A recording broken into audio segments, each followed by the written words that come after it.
We begin tonight with a story we've been following for a week. A man who went missing and in full survivor mode when he was missing in the remote wilderness for 5 days. In an emotional interview, he says he could feel people praying for him across the nation, and it helped guide him home to his pregnant wife and unborn child.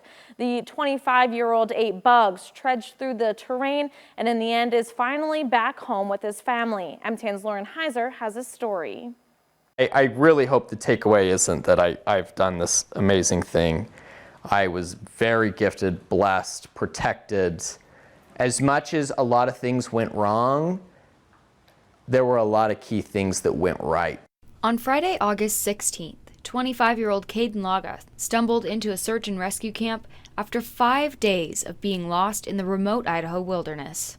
He was with his family backpacking in the area when one of their horses went lame. Caden, being the strongest hiker in the group, offered to take off on foot towards the trailhead. He took a wrong turn and found himself unable to find the trail.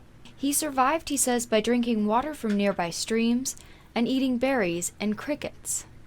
Pretty much flavorless. I told my niece it's like unbuttered popcorn.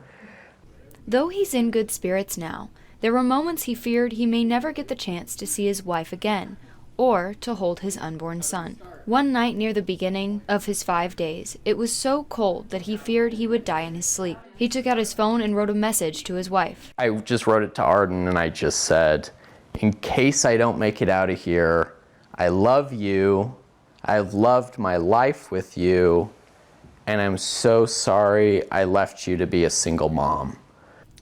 Caden says he's thankful to search and rescue as well as volunteers. He said they faced so many obstacles and called himself a bad candidate for rescue because he kept on moving. Laga's family played a huge role in that search. Their home in Florence turned into a communication command center. The family stayed strong, but the day before Caden was found, frustration was growing.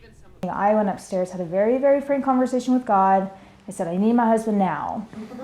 I need him now. And so I went to bed, and not 5 minutes later, that's when I heard screaming downstairs of, they found him, he's alive. Laga found the search and rescue camp because one of the volunteers had left her headlamp on the trail.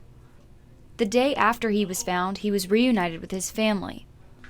Now that he's home, the Laga family was finally able to take down their command center. Their family photos are now back on the wall where they belong. In Florence, Lauren Heiser, MTN News.